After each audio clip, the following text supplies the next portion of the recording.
Bismillahirrahmanirrahim. Assalamualaikum warahmatullahi wabarakatuh. Masih masuk. Hamdan wa syukran lillah, wassalatu wassalamu ala rasulillah wa ala alihi wa ashabihi wa man tabi'ahu hatta ila yaumil qiyamah. Amma ba'du. Jamaah salat subuh yang dirahmati Allah, puji dan syukur kita panjatkan kehadirat Allah Subhanahu wa taala. Alhamdulillah, pada subuh hari ini kita masih diberikan kesehatan ya Pak ya, kekuatan lahir dan batin, sehingga kita dapat sama-sama melaksanakan ta'lim rutin kita tiap hari Ahad. Dan seperti yang disampaikan Ustadz Amin tadi, bahwa untuk spesial Ahad hari ini kita akan membahas tentang fikih puasa ya. Karena kita insya Allah tinggal ya lebih kurang 1 minggu ya kita berpuasa Ramadan, 1 minggu kurang bahkan. Tampaknya kalau saya lihat kalender yang sudah beredar baik dari Nahdlatul Ulama maupun Muhammadiyah, itu kita puasanya bersama-sama ya. Insya Allah di tanggal 2 Pak ya, 2 April gitu. Itu jatuh di hari Sabtu. Jadi hari Jumat malam Sabtu kita sudah melaksanakan sholat lail gitu, atau sering kita sebut dengan sholat tarawih. Baik, Bapak Ibu, Bapak jamaah rahimakumullah, pada prinsipnya memang kita ini dalam hal menentukan Ramadan dan Idul Fitri itu kan ada 2 metode ya. Ada metode hisab, ada metode ru'yah gitu. Dan memang kelihatannya yang masih menjadi persoalan adalah kesepakatan tentang wujudul hilal itu gitu. Jadi ada yang harus 2 derajat di atas hilal gitu kan, di atas ufuk gitu. Tapi ada juga yang pokoknya sudah wujud gitu. Nah ini kalau secara hisab itu belum 2 derajat, mesti nanti ada 2 pendapat gitu, 3 pendapat sama Naksabandia di Padang. Ya itu biasanya 2 hari lebih awal itu dari kita. Namun karena ini adalah merupakan masalah ijtihadiyah, maka ya kita hendaknya menghormati keputusan-keputusan yang sudah diambil. Kalau secara bersama-sama ya alhamdulillah, kalau berbeda ya kita saling menghormati satu sama lain ya Pak ya. Yang puasa duluan, yang puasanya belakangan, yang Idul Fitrinya duluan, Idul Fitrinya belakangan. Yang tidak boleh adalah memilih yang belakangan pada saat Ramadan dan memilih yang duluan pada saat Idul Fitri. Kalau itu tidak didasarkan ilmu gitu ya. Begitu ada yang belakangan gitu, wah ntar aja deh, tunggu yang belakangan. Pas Idul Fitrinya padahal dia puasanya belakangan ikut misalnya keputusan A, sementara yang puasanya duluan keputusan B. Pas Idul Fitrinya dia ngikuti keputusan B. Harusnya kan konsisten gitu ya. Baik. Nah, terkait dengan Ramadan kita diperintahkan berpuasa ya, dengan firman Allah, ya ayyuhalladzina amanu kutiba alaikumusiyam. Wahai orang-orang yang beriman. Jadi yang dipanggil yang beriman nih Pak. Yang tidak beriman tidak dipanggil. Artinya bahwa seluruh kegiatan ibadah termasuk ibadah Ramadan itu yang pertama kali harus kita perbaiki adalah iman kita ya. Iman kita, karena ini syarat diterimanya apa? Puasa kita, yaitu adanya keimanan yang benar. Keimanan yang benar itu keimanan yang murni, akidah yang murni, yang terbebas dari tahayul, khurafat, syirik gitu. Ini masyarakat kita masih aneh Pak ya. MotoGP yang viral pawang hujan, sangat tidak rasional gitu ya. Ya orang membela, oh itu kan kearifan lokal apa Nah, orang Eropa itu abad ke ya pokoknya masuk Renaissance yang begitu-begitu udah ditinggalkan. Mereka sudah berpikir tentang sesuai tuntunan Al-Quran, bagaimana alam ini dianalisis sedemikian rupa fenomenanya dan lain sebagainya. Ini masih tang-tang-tung di tengah hujan, dan itu viral ya seluruh dunia gitu. Ini artinya Pak, kalau di tingkat event internasional yang resmi dibuka kepala negara saja unsur-unsur seperti ini masih ada, berarti masyarakat kita ini ya memang secara keimanan masih belum tuntas gitu. Pak, jangan salah, orang berbuat musyrik, tahayul, khurafat itu juga rajin ke masjid, sholatnya juga rajin, puasanya rajin, tapi di dompetnya masih ada wafak, di rumahnya masih dipasang jimat, tahajudnya rajin. Tapi yang diperintahkan oleh Allah, wahai orang-orang yang beriman. Artinya iman itu dia meyakini pada pokok pangkal akidah, la ilaha illallah, tidak ada Tuhan yang wajib kita sembah kecuali Allah, tidak ada Tuhan yang kita mintai tolong kecuali Allah, tidak ada Tuhan yang kita takuti kecuali Allah. Begitu. Ini orang kalau sudah punya keyakinan begini merdeka Pak, tidak bisa didikte oleh siapapun kecuali oleh Allah. Karena majikannya cuma Allah, juraganya cuma Allah, bukan yang lain-lain. Tapi kalau akidahnya masih kayak tadi, campur-campur klinik gitu, ya yang penting jabatan aman dah, duit ngalir, proyek nggak berhenti gitu. Karena itu hidupnya. Padahal dia berjanji, inna sholati wa nusuki wa mahyaya wa mamati lillahi rabbil alamin.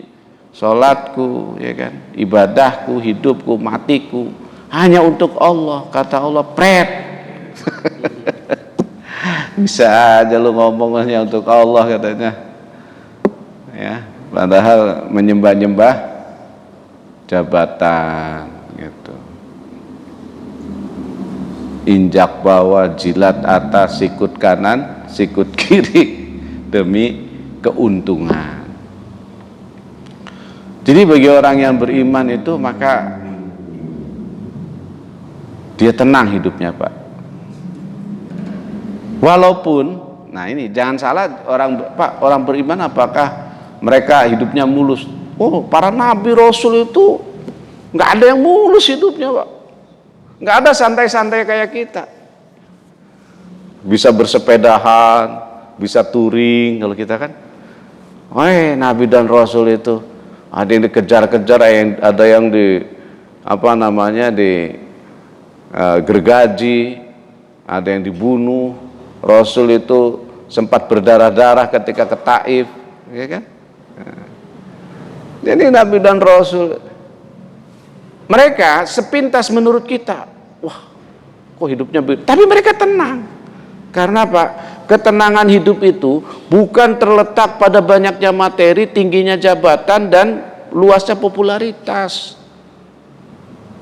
Bukan pula orang yang di dalam penjara itu terus kemudian hidupnya menderita. Tidak. Bisa jadi dia lebih tenang di dalam penjara. Abu Hanifah pernah di penjara. Ahmad bin Hambal pernah di penjara.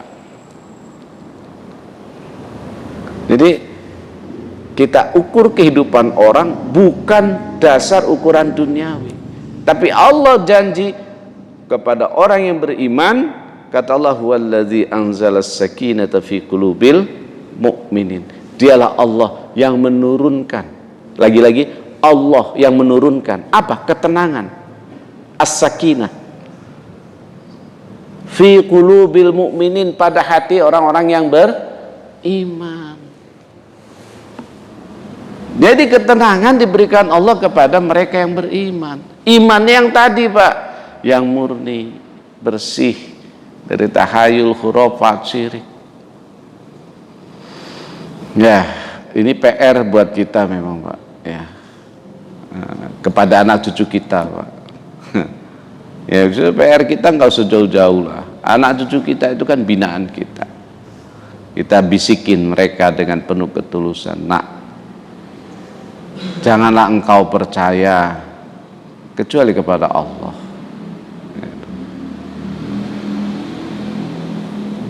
Klinik dan lain sebagainya kita ungkapkan itu haram, ya. Itu haram. Tapi saya juga tertarik juga tuh sama anaknya almarhum Ustadz Jepri. Dia kan mengikuti dunia entertainment, ya. Ketika diwawancara terkait dengan pawang hujan, dia bilang, saya sebagai muslim saya tidak percaya. Nah, ini kan paling tidak mewakili generasi milenial lah gitu, ya. Ya, ini satu hal yang saya kira penting. Jadi puasa itu, Pak, yang dipanggil orang beriman. Maka kalau kita bicara persiapan Ramadan, perbaiki iman kita. Itu satu hal, Pak. Karena ini yang pokok. Ini fondasi. Fondasi itu, Pak, kalau rapuh, runtuh bangunan kita. Artinya sholat kita, puasa kita, zakat kita, haji kita, umroh kita itu hancur lebur kalau fondasinya runtuh. Maka berbicara persiapan Ramadan, yuk perbaiki iman kita, luruskan iman kita, kembali kepada khitah la ilaha illallah Muhammadur Rasulullah. Nabi Muhammad adalah utusan Allah. Oleh karena itu konsekuensinya maka kita harus mengikuti apa yang diperintahkan oleh Nabi. Apalagi dalam ibadah mahdoh, Pak. Dalam ibadah mahdoh kita nggak boleh bikin-bikin kreativitas, nambah-nambah, ngurang-ngurang, ya. Tapi harus sesuai dengan tuntunan yang sudah ditetapkan, termasuk dalam ibadah Ramadan. Nah, yang pertama terkait dengan Ramadan ini kan ada rukun, Pak, ya. Rukun Ramadan itu rukun puasa maksud saya. Jadi dalam bulan Ramadan ada amaliyah-amaliyah yang harus kita lakukan, terutama adalah kutiba alaikumusiyam, kita diwajibkan untuk siam.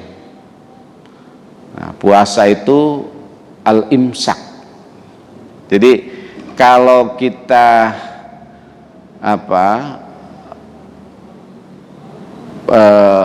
poin pokok dari Ramadan, dari puasa adalah al-imsak, menahan diri. Nah, ini menahan diri ini memang agak berat ini. Ini kadang-kadang kita kan suka kelepasan, tidak mampu menahan diri. Sehingga kata Rasul, jihad terbesar sesungguhnya adalah jihadun nafas, memerangi hawa nafsu. Maka kemudian jamaah rahimakumullah, ketika puasa sesungguhnya adalah bagaimana kita menahan diri dari hal-hal yang membatalkan puasa, mubtilatis shaum, ya. dari hal yang membatalkan puasa, dari terbitnya fajar sampai terbenamnya matahari. Nah, terbitnya fajar ini ada yang mengkritisi nih Pak ya. Jadi dari Muhammadiyah misalnya sudah memberikan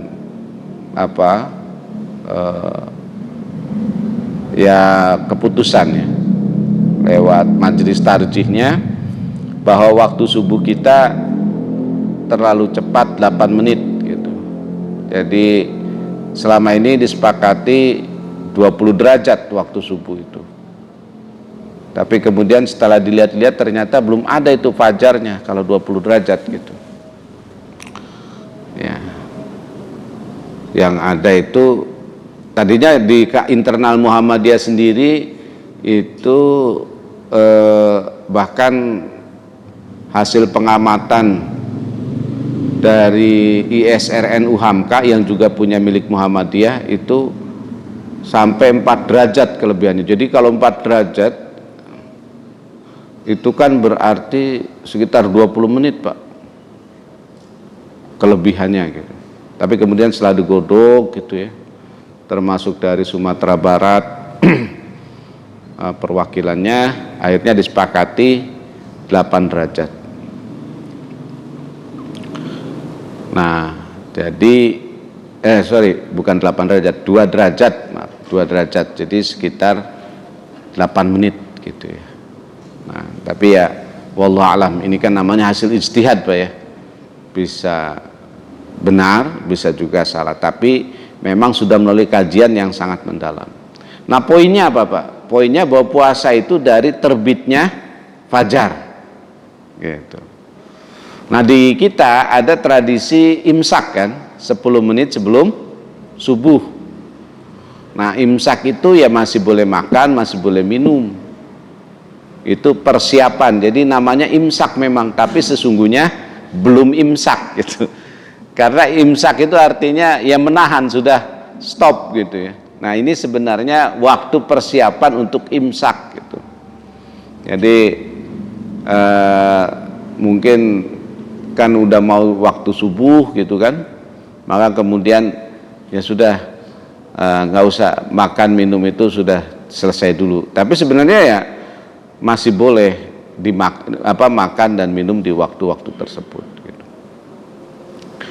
Nah, terus kemudian ya niat itu pastilah di malam hari gitu kita niat. Dan sesungguhnya kalau kita sudah memasang alarm untuk untuk sahur, itu sesungguhnya sudah niat kan. Kita pasang alarm nih. Padahal biasanya nggak pasang alarm di jam 3 misalnya. Nah, ini pasang alarm di jam 3. Karena apa? Karena kita mau sahur. Atau jam 2. Karena apa? Karena banyak yang dimasak misalnya. Request istri jam 2 misalnya. Siapa yang diwajibkan puasa? Tentu semua muslimin dan muslimat yang mukallaf. Mukallaf itu artinya adalah orang yang sudah terkena beban hukum. Syarat mukallaf ada 2 Pak. Pertama akil, kedua baligh. Ya. Akil artinya orang yang berakal, sedangkan baligh artinya orang yang sudah mencapai usia dewasa. Ya, usia dewasa itu bukan usia dewasa dalam pengertian kita, tapi dengan ciri-ciri, misalnya kalau laki-laki sudah mimpi basah, kalau perempuan sudah menstruasi. Nah, anak sekarang Pak, menstruasi itu kadang kelas 4 ada yang sudah menstruasi. Ya. Padahal umurnya kelas 4 itu berarti berapa Pak? Sekitar 10-11 tahun ya. Itu sudah ada yang menstruasi gitu. Kelas 4, kelas 5 gitu. Makanya kalau zaman nenek moyang kita dulu tamat ya usia-usia SD itu sudah punya anak, wajar ya. Kelas 4, kelas 5 sudah pada menstruasi gitu. Nah, berarti sudah mukallaf, sudah wajib gitu. Ya, jadi akil, berakal, 2 baligh. Kalau tidak berakal, walaupun dia sudah dewasa secara biologis, belum, tidak wajib puasa. Atau sebaliknya, dia berakal tapi belum dewasa secara biologis, dia juga tidak wajib puasa. Jadi yang diwajibkan adalah muslimin dan muslimat yang mukallaf. Sementara orang yang tidak diwajibkan berpuasa Ramadan tetapi wajib mengganti puasanya di luar Ramadan adalah perempuan yang mengalami haid dan nifas di bulan Ramadan. Nah, ini anak-anak perempuan kita harus ditanya nih Pak, masih punya utang nggak tahun lalu? Ya. Dan sampai kemudian kita biarkan karena sekarang kita sibuk gitu, kita nggak tanya-tanya, sepulang dari sini kita tanya kalau kita belum tahu, kecuali kalau kita sudah tahu ya, wah anak saya sudah selesai bayar puasanya gitu. Tapi kalau kita misalnya belum tahu, kewajiban kita untuk menanyakan ke putri-putri kita ya. Bahkan mungkin ke istri kita, kalau kita nggak tahu istri kita sudah bayar apa belum ya. Nah, itu harus ditanya. Kemudian ada orang yang diberi keringanan untuk tidak berpuasa tapi wajib mengganti puasanya di luar bulan Ramadan. Siapa itu? Pertama orang yang sakit ya, sakit artinya bukan sakit menahun lah ya, sakit, dan kalau puasa dia mungkin tambah sakit, maka boleh tidak berpuasa tapi harus mengganti di luar bulan Ramadan. Kemudian orang yang sedang musafir, bepergian ya, seperti dalam Al-Baqarah 184, faman kana minkum maridhan aw ala safarin fa iddatum min ayyamin ukhra.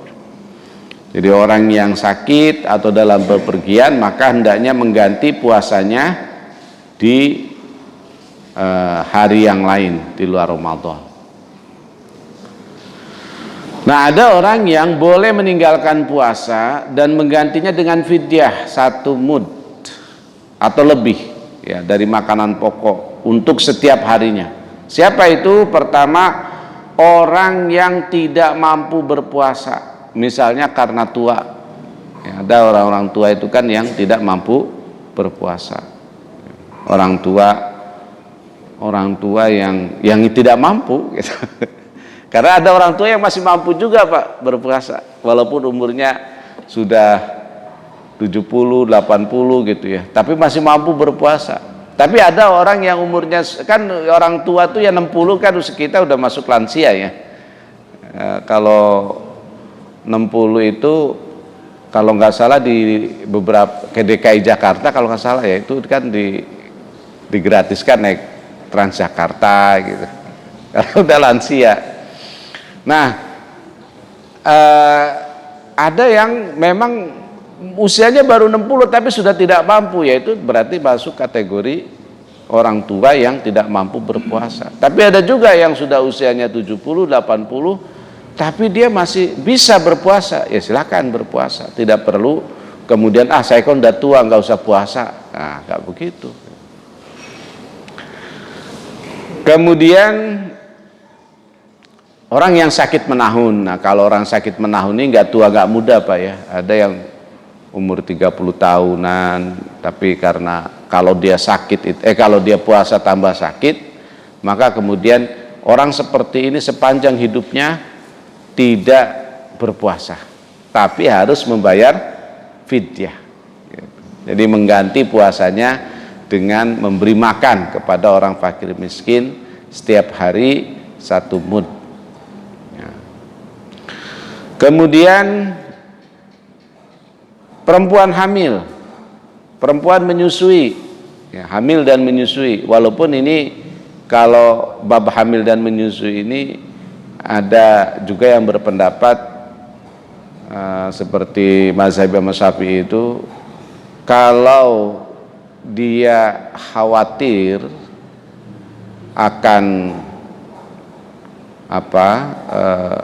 anaknya padahal dia mampu gitu, tapi anaknya takut kurang gizi dan lain sebagainya, maka ini wajib mengkodok dan membayar fidyah.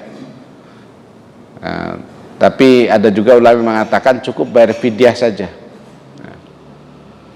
hamil dan menyusui. Jadi kalau nggak pakai program keluarga berencana Pak ya, anaknya 15 gitu, hampir hampir 15 tahun lebih dia nggak puasa. Bahkan hampir 30 kali ya. Karena kan hamil 9 bulan, kemudian menyusui ya kan. Kemudian hamil lagi gitu ya. Jadi nggak puasa tuh, menyusui lagi, hamil lagi ya, menyusui lagi.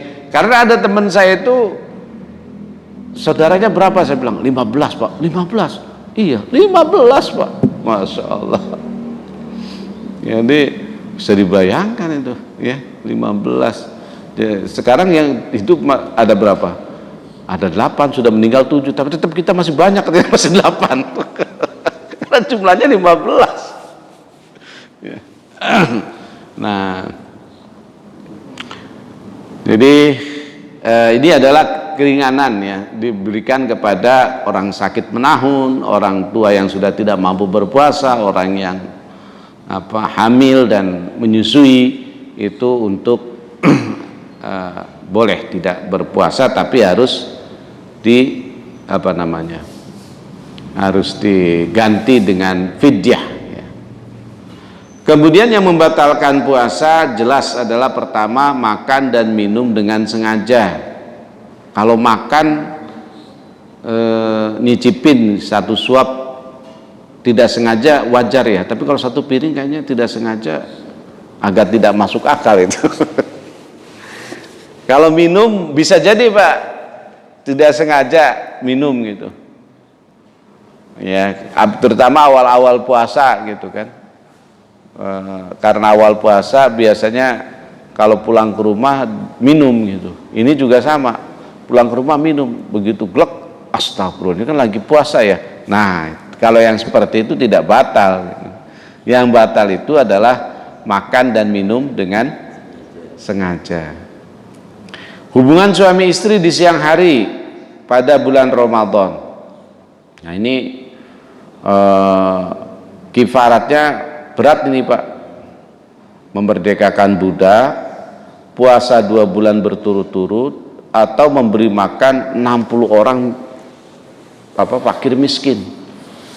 Nah, makanya ada beberapa kampung kayak di Gunung Sindur itu Pak, kalau bulan Sya'ban tuh nggak boleh nikahin anak.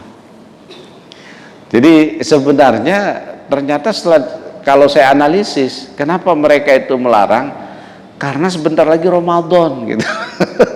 Takutnya pengantin baru ya, namanya pengantin baru gitu, tancap gas terus di siang hari juga. Nah ini makanya akhirnya udah tunggu, sabarlah, habis Ramadan, jangan di bulan Sya'ban. Tapi nyatanya kan banyak ya bulan Sya'ban kita terima undangan nikah itu.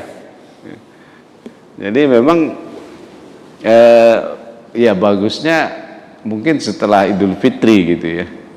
Walaupun juga tidak dilarang juga Pak di bulan Sya'ban. Cuma kalau kita melihat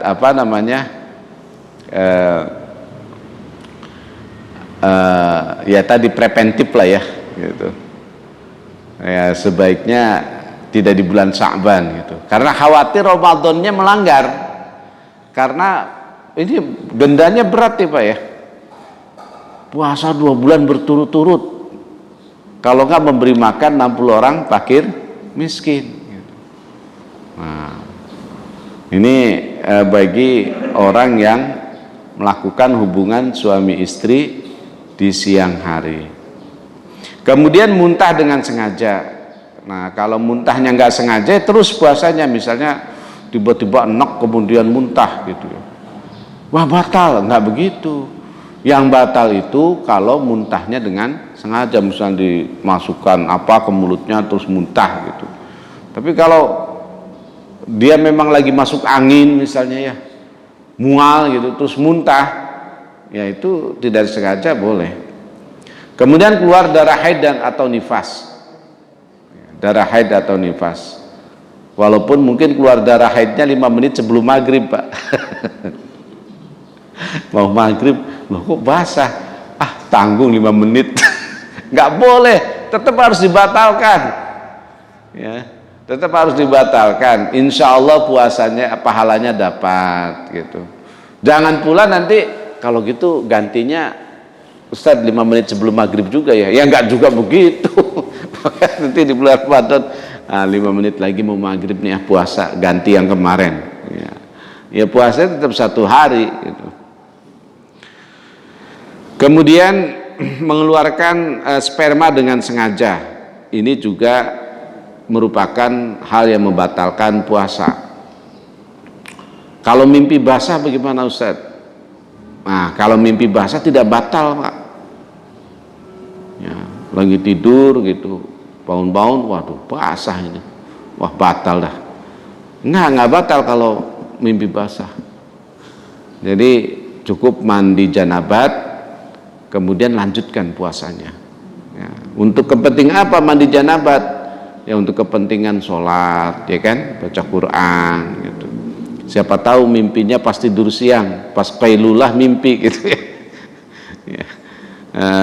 Kemudian ya harus harus mandi karena kan harus sholat zuhur kalau qailulah itu kan, atau ba'da zuhur berarti harus sholat asar.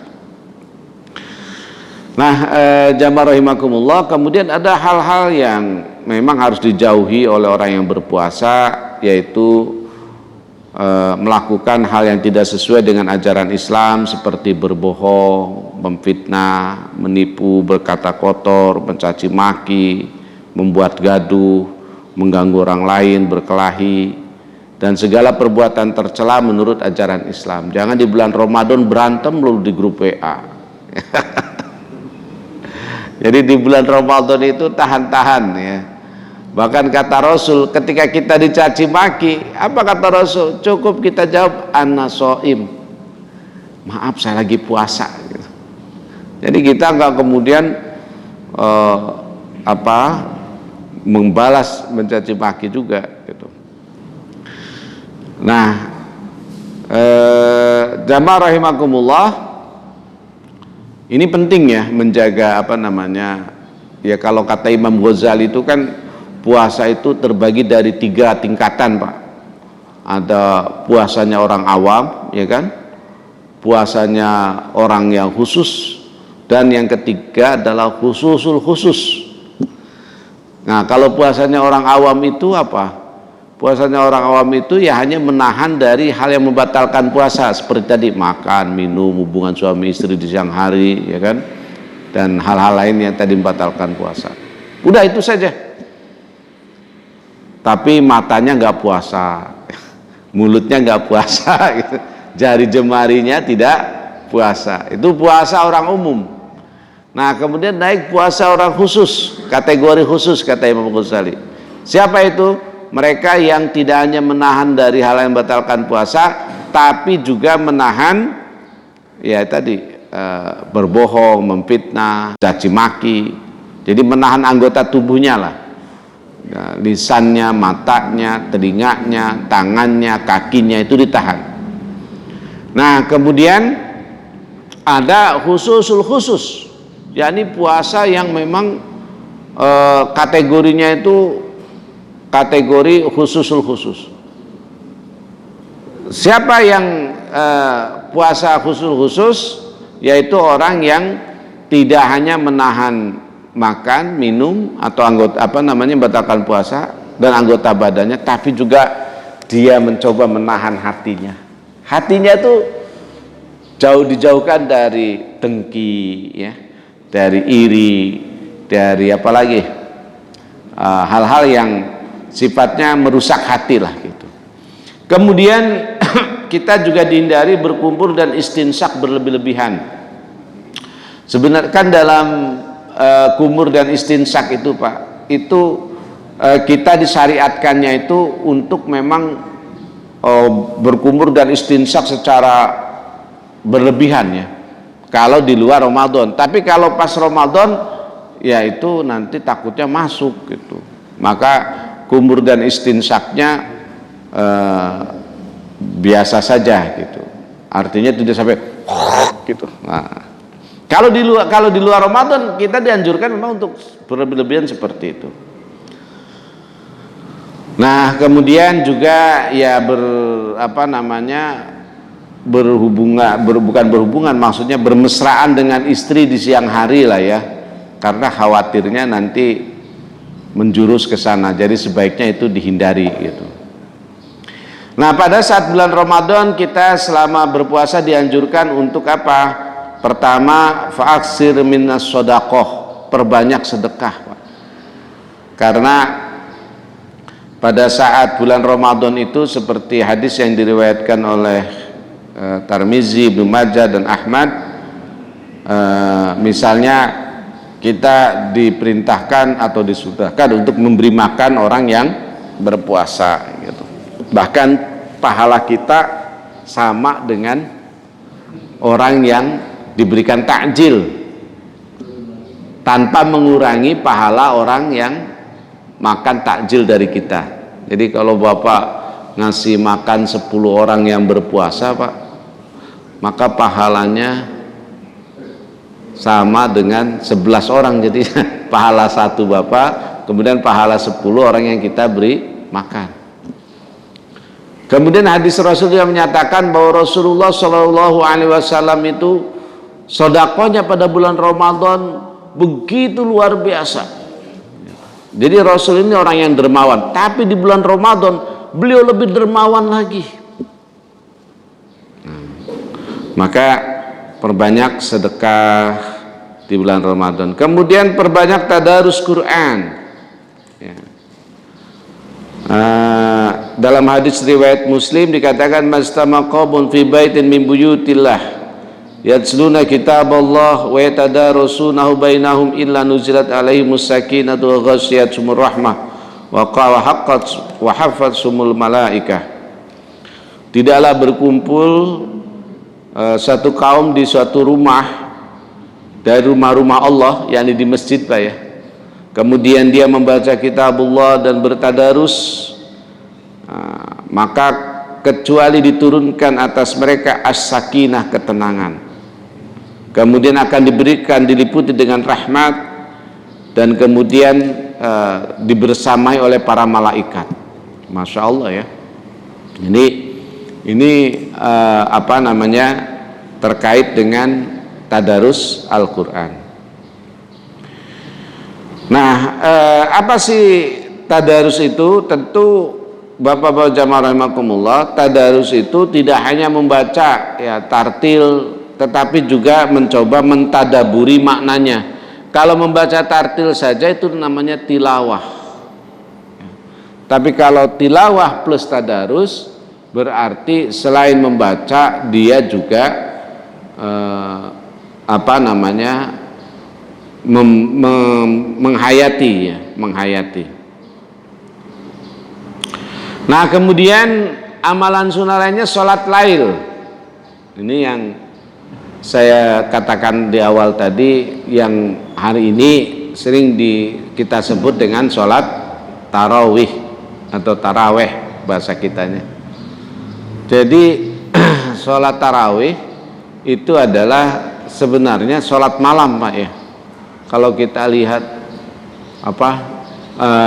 riwayat hadisnya kan begitu. Rasul pada malam Ramadan itu beliau keluar rumah, ya walaupun rumah Rasul dengan masjid itu kayak sekarang mah kayak rumahnya marbot dengan masjid kan ya. Coba kalau bapak-bapak itu di Raudhah itu kan antara mimbar dengan kayaknya nggak jauh, paling di mana ya, kuburan Rasul itu paling dari sini ke sana gitu kan. Nah ini kan yang namanya apa namanya, Raudhah. Nah suatu malam Rasul itu sholat malam. Sholat malamnya jam tahajud, Pak, sekitar jam berapa? Jam 2:30, jam 3 gitu ya. Nah kemudian ada sahabat yang lihat gitu. Kemudian sahabat ikut di belakangnya, beberapa sahabat itu. Nah, itu malam pertama. Besoknya viral dong, kata sahabat. Oh, semalam saya sholat malam bersama Rasul, katanya. Besok malamnya tambah banyak, Pak. Jadi mungkin yang tadi cuma satu saf itu makin banyak. Besok malamnya lagi tambah banyak lagi. Di malam berikutnya Rasul tidak keluar rumah. Jadi sahabat nungguin gitu kan, udah mau tambah banyak, ya, nungguin. Ternyata Rasul nggak keluar. Akhirnya apa? Sholat sendiri-sendiri. Nah, kemudian Abu Bakar ngelihat, ya, pada masa Abu Bakar ini orang sholat sendiri-sendiri. Udah, sholatnya jamaah saja, jamaah akhirnya Pak. Tapi jamnya tetap di jam-jam sholat tahajud. Makanya sholat lail tadi, wa minal laili fatahajjad bihi nafilatan lak. Kemudian pada masa Umar bin Khattab, karena banyak orang yang telat, terlambat, tidak bangun, dimajukan ke ba'da isya. Jadi pada masa Rasul sendiri, praktis sholat tarawih yang kita lakukan itu ya tidak pernah dilaksanakan oleh beliau, yakni ba'da isya berjamaah gitu ya. Karena pada masa Rasul pernah ada sholat lail, tapi dilaksanakannya itu di waktu tahajud, dan ada jamaah yang ikut, dan itu pun hanya sekitar 3 malam atau 4 malam beliau melaksanakannya. Setelah itu sepanjang hidup beliau tidak melaksanakan, karena kata beliau, saya khawatir nanti akan menjadi kewajiban kalau aku melaksanakannya setiap malam. Nah gitu. Soal bilangan rokaatnya ada yang 4, 4, 3, ada yang 2, 2, 2, 2, 2, 2, 1 gitu kan, dan seterusnya. Itu bilangan-bilangannya banyak lah. Beberapa riwayat hadis itu formasinya macam-macam gitu. Nah kemudian sebelum sholat lail sebenarnya kita itu disunahkan untuk sholat iftitah. Ini yang jarang berlaku di masyarakat kita Pak. Sholat iftitah itu sholat 2 rakaat sebelum sholat lail gitu, tanpa membaca surat setelah Al-Fatihah. Jadi hanya Al-Fatihah saja yang dibaca. Nah jamaah rahimakumullah, yang terakhir tentu adalah iktikaf. Kemudian persiapkan zakat kita, ya, hitung Pak zakat kita. Jadi kalau zakat harta itu para ulama kita kan misalnya harta kita ya, menghitungnya itu dengan apakah itu emas, apakah itu perniagaan, atau misalnya tabungan kita itu dikonversi dengan 85 gram emas lah, kira-kira seperti itu nilainya. Jadi kalau hari ini harga emas sekitar 700 juta, berarti kalau tabungan kita minimal ada 70 jutaan ya harus dikeluarkan zakatnya minimal 2,5% Pak gitu. Ya, ini juga harus kita hitung dari sekarang nih. Kalau yang dagang bagaimana? Kalau yang dagang sama juga ya kan, nisabnya 85 gram emas. Apa yang dihitung? Yang dihitung adalah bukan omset, barang dagangan yang ada, uang cash, piutang dikurangi utang gitu. Jadi kalau misalnya barang dagangan dihitung nih semuanya, kalau kita toko kelontong kan macam-macam Bapak Ibu ya, ada macam-macam, kita hitung semuanya, oh totalnya ada 40 juta nih. Kemudian yang piutangnya ada 50 juta, berarti sudah 90 juta. Utangnya 5 juta, berarti 85 juta. 85 juta dikurangi dibagi 2,5%. Gitu. Intinya 1 jutanya kan 25.000 Pak ya. Jadi kalau 10 juta 250.000 ya. Gitu. Kalau 100 juta ya 2.500.000. Kalau 1 miliar, nah ini sudah mulai setan masuk. 25 juta kata setannya bisa buat beli motor katanya. Iya. Nah untuk zakat ada zakat fitri ya Pak ya. Zakat fitri itu boleh dilaksanakan dari awal Ramadan sampai akhir Ramadan. Cuma kan kalau awal Ramadan biasanya panitia masjid belum siap. maka kemudian dibukanya di pertengahan. Dan yang waktu utamanya adalah di hari menjelang Idul Fitri. Tapi panitia masjid juga nggak siap juga kalau orang baru bayar zakat fitrahnya sehari sebelum Lebaran atau malam takbiran, ya. Kapan bagiinnya kan gitu. Jadi biasanya sehari sebelum Lebaran udah ditutup tuh, ya, untuk ini. Dan zakat fitri itu 2,5 kilogram beras yang kita makan atau 3,5 liter. Jadi intinya gini Pak, patokannya itu bukan ketetapan panitia ataupun pemerintah daerah, bukan, tapi patokannya adalah harga beras yang kita makan, gitu. Baik, kemudian kita melaksanakan sholat Idul Fitri dan seterusnya. Terima kasih, saya kira ini yang bisa saya sampaikan. Untuk selanjutnya, jika ada hal-hal yang perlu kita diskusikan, saya persilahkan. Kalau ada nanti kolektif aja. Ya, boleh.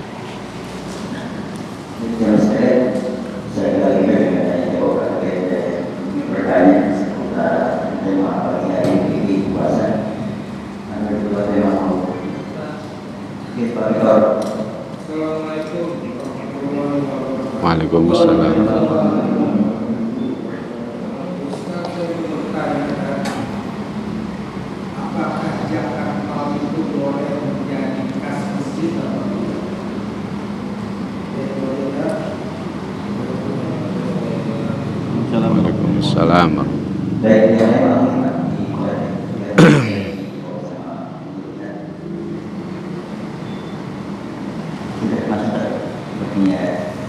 Oh, itu ada Pak Haji ada tuh.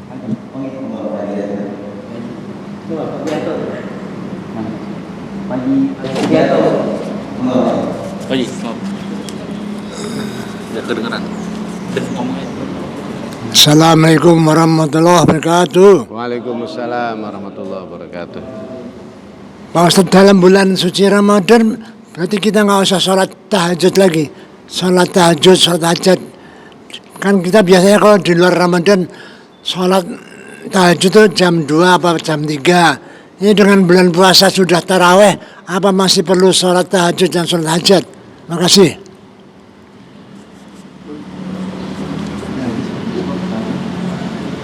Pak Lazwardi. Pak Lazwardi. Assalamualaikum warahmatullahi wabarakatuh. Waalaikumsalam. Ustaz, ini terkait dengan hadis yang populer di bulan Ramadan, Ustaz. Saya nggak tahu apakah hadis itu kategorinya hasan atau dhaif atau memang hadisnya seperti apa.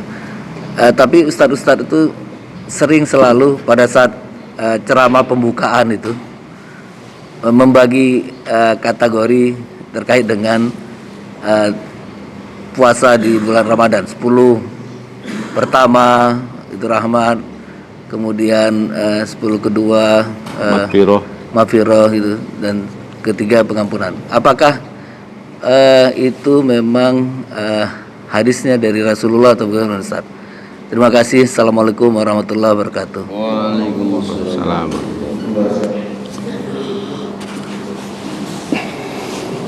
Baik, sekarang ini sudah suruk ya? Sudah ya? 5 menit belum? lagi, 5 menit lagi. 5 menit lagi. Baik. Dari Pak Victor ya, apakah zakat mal itu boleh diberikan ke masjid? Jadi memang ini juga wilayah silang pendapat. Kalau di dalam Al-Quran memang kan asnaf atau golongan penerima zakat nggak ada masjid, Pak. Ya, nggak ada. Ya, adanya fuqara, fakir, miskin, ya, amil, gorim, gitu. Kemudian sabilillah, ibnu sabil. Nah, di wilayah sabilillah dan ibnu sabil inilah yang kemudian ada ulama-ulama yang memasukkan masjid ke dalamnya. Karena kan sabilillah itu di jalan Allah. Kalau dulu kan untuk berperang misalnya ya. Jalan Allah kan intinya kan apa? Menegakkan syariat agama Allah. Maka kemudian ada yang menafsirkan sebagian penerima zakat itu adalah pada masjid, karena masjid ini adalah untuk menegakkan syariat agama Allah. Dengan adanya masjid ada sholat jamaah, ada pengajian, ada macam-macam lah. Tapi kalau nggak ada masjid dapat dipastikan agak susah juga. Tapi memang ada banyak ulama juga yang menyatakan bahwa masjid adalah tidak diambilkan dari dana zakat gitu. Nah, jadi ini wilayah khilafiyah gitu. Kemudian bagaimana amannya? Ya ini memang ada banyak juga yang ini, karena masjid kan bagaimanapun butuh dana juga gitu. Misalnya lagi membangun. Nah, kalau lagi membangun mungkin masih bisa kita ini ya, masih bisa kita membuat alasan. Alasan misalnya apa? Ya panitia masjid itu kan berhutang. Ya, berhutang berarti masuk pada ghorimin gitu. Bagian yang hutang. Nah, jadi panitianya ini yang berhutang. Nah, poinnya saya sih melihatnya kalau memang hanya untuk dana operasional ya dari infak jamaah sajalah gitu ya. Tapi kalau lagi pembangunan yang besar memang ya boleh diambilkan dari atas nama tadi ghorim ataupun sabilillah. Nah, lembaga amil zakat itu harus memang mempersiapkan ya, menyiapkan untuk zakat mal. Kadang-kadang amil nggak siap tuh, amilnya bubar, zakat malnya belum terdistribusi.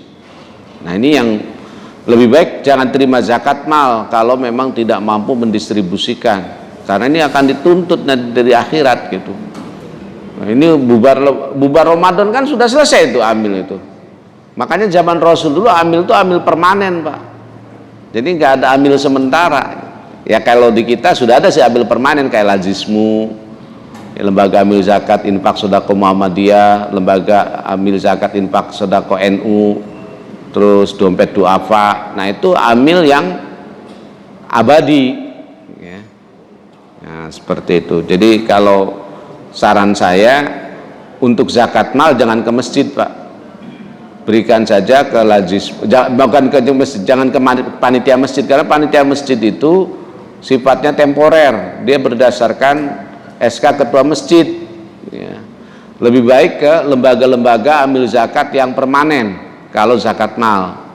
Sekarang kan nggak perlu datang, cukup kita lewat transfer dan lain sebagainya. Kemudian saya kira untuk Pak Victor cukup ya Pak ya.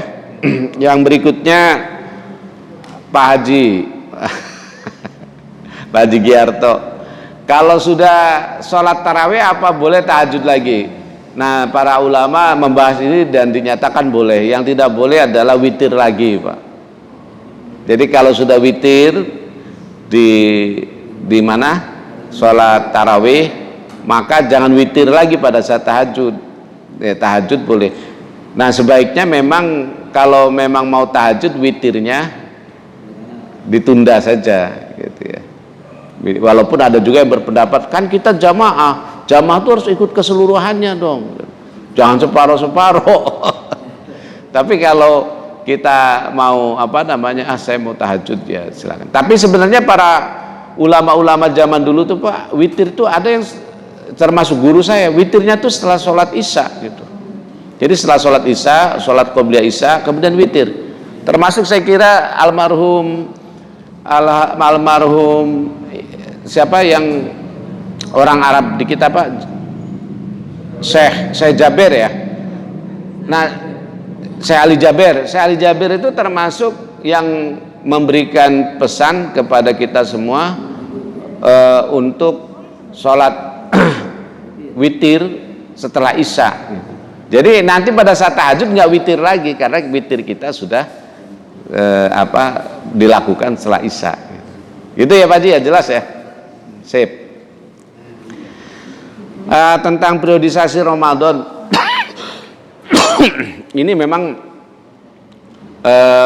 terutama para dai mubalik ya, itu harus cermat dalam menyampaikan hadis-hadis tentang Ramadan, karena saya catat ada belasan hadis tentang Ramadan yang nilainya itu dhaif bahkan palsu gitu. Termasuk ini hadis yang awaluhu rahmatun wa awsatu maghfiratun wa akhiruhu itskum minan nar. Ramadan itu awalnya adalah rahmat, pertengahannya ampunan, dan di akhirnya adalah pembebasan dari api neraka. Itu hadisnya dhaif jiddan, jadi sangat dhaif sekali ya. Kalau di bulan Ramadan itu banyak rahmat, ampunan, itu pasti. Kenapa? Karena misalnya man shoma ramadhana imanan wa ihtisaban, itu kan hadisnya sahih. Itu ghufiro, diampuni. Berarti kan ada ampunan. Tapi tidak cuma di pertengahan, dari awal Ramadan sampai akhir ada maghfirah gitu kan. Kalau ini kan ausatuhu, atau misal awalur rahmah. Rahmatnya bukan di awalnya saja, tapi dari awal sampai akhir gitu. Nah, insya Allah memang kalau kita rahmatnya dapat, maghfirahnya dapat, ya kita akan dibebaskan dari api neraka. Itu konsekuensi logis lah ya gitu. Namun demikian Bapak sekalian, untuk menutup taklim kita, saya kira satu hal tadi, bahwa ada aspek esoteris. Tadi kan eksoteris ya, eksoteris itu artinya yang sifatnya lahiriah. Kita harus menahan lapar dan haus, kemudian menghindarkan dari mencaci maki dan lain sebagainya. Tapi ada aspek esoteris dari ibadah puasa, apa itu? Yaitu menahan hawa nafsu. Ini yang paling penting, menahan hawa nafsu dan memperbaiki keimanan kita, karena iman adalah pondasi dari ibadah puasa kita. Terima kasih, lebih kurangnya mohon maaf. Wassalamualaikum warahmatullahi wabarakatuh.